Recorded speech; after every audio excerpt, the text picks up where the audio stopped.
बोलिए गणेश जी महाराज की जय। वंदे वंदारु मंदारम वृंदावन विनोदितम वृंदावन कलानाथम पुरुषोत्तम अद्भुतम। अधिक मास महात्म्य। प्रथम अध्याय। नैमिषारण्य में सुखदेव जी का आगमन। कल्प वृक्ष के समान भक्त जनों के सभी मनोरथ पूर्ण करने वाले, वृंदावन की शोभा के अधिपति, अलौकिक कार्यों द्वारा समस्त लोगों को चकित करने वाले वृंदावन बिहारी पुरुषोत्तम भगवान को नमस्कार करते हैं। नर नारायण, नरोत्तम तथा देवी सरस्वती और श्री व्यास जी को प्रणाम करके मैं जप लाभ की कामना करती हूँ। एक समय बहुत बड़ा यज्ञ करने की इच्छा से परम पवित्र नैमिषारण्य तीर्थ में बहुत से मुनि आए और तभी तीर्थ यात्रा की इच्छा से सूत जी अपने आश्रम से निकले और पृथ्वी का भ्रमण करते हुए उसी समय वो भी अपने शिष्यों के साथ नैमिषारण्य पधारे। सभी ऋषि मुनियों ने सूत जी से कहा,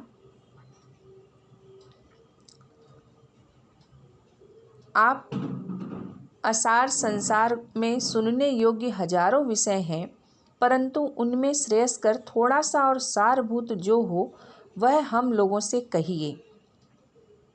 सूत जी बोले, हे समस्त मुनियों, मेरी कही हुई सुंदर कथा को आप लोग सुनिए। हे विप्र, पहले मैं पुष्कर तीर्थ को गया। वहाँ स्नान करके पवित्र ऋषियों, देवताओं तथा पितरों को तर्पण आदि से तृप्त करके तब समस्त प्रतिबंधों को दूर करने वाली यमुना के तट पर गया। फिर क्रम से अन्य तीर्थों में जाकर गंगा तट पर गया। पुनः काशी आकर अनंतर गया तीर्थ पर गया। पितरों का श्राद्ध करके तब त्रिवेणी पर गया। तदनंतर कृष्णा के बाद गंडकी में स्नान कर पुलह ऋषि के आश्रम पर गया।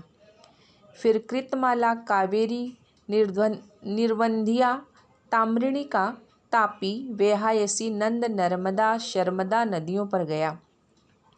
पुनः चर्मणवती में स्नान कर पीछे सेतुबंध रामेश्वर पहुँचा। तदनंतर नारायण का दर्शन करने के हेतु बद्रीवन गया। तब नारायण का दर्शन कर वहाँ तपस्वियों को अभिनंदन कर पुनः नारायण को नमस्कार कर और उनकी स्तुति कर सिद्ध क्षेत्र पहुँचा। इस प्रकार बहुत क्षेत्रों में घूमता हुआ कुरुक्षेत्र तथा जांगल देश में घूमता फिरता हुआ हस्तिनापुर में गया है।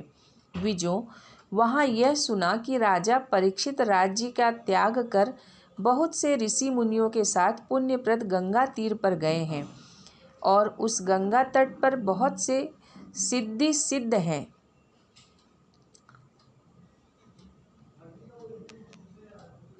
भूषण जिनका ऐसे योगी लोग और देव ऋषि वहाँ पर आए हैं।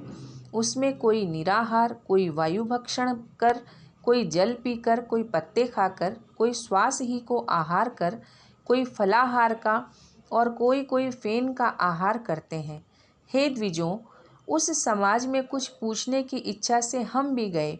वहाँ ब्रह्म स्वरूप भगवान मुनि व्यास के पुत्र, बड़े तेज वाले, बड़े प्रतापी श्री कृष्ण के चरण कमलों को मन से धारण किए हुए श्री सुखदेव जी आए। उन 16 वर्ष के योगी राज, शंख की तरह कंठ वाले, बड़े लंबे चिकने बालों से घिरे हुए मुख वाले, बड़ी पुष्ट कंधों की संधि वाले, चमकती हुई कांति वाले, अवधूत रूप वाले, ब्रह्म रूप वाले, युवा से घिरे हुए महामुनि सुखदेव जी को देख जब मुनि प्रसन्नतापूर्वक हाथ जोड़कर सहसा उठ खड़े हुए, इस प्रकार महामुनियों के द्वारा सत्कृत भगवान सुखदेव जी को देखकर पश्चाताप करती हुई स्त्रियां और साथ के बालक जो उनको देख रहे थे दूर हो खड़े रह गए। भगवान सुखदेव को प्रणाम करके अपने अपने घर की प्रति जाते रहे। इधर मुनि लोगों ने सुखदेव जी के लिए बड़ा ऊंचा और उत्तम स्थान बिछाया। इस आसन पर बैठे भगवान श्री सुखदेव जी को कमल की कर्णिका के जैसे कमल के पत्ते में रहती है उसी प्रकार मुनि लोग उनको घेर कर बैठ गए। वहाँ बैठे हुए ज्ञान रूपी महासागर के चंद्रमा भगवान महामुनि व्यास जी के पुत्र शुकदेव जी ब्राह्मणों के द्वारा की हुई पूजा को धारण कर तारागणों से घिरे हुए चंद्रमा की तरह शोभा को प्राप्त होते थे। इति श्री बृहन्नारदीय पुरुषोत्तम मास महात्म्य में श्री शुकदेव जी का आगमन नामक प्रथम अध्याय संपूर्ण। नारायण नारायण।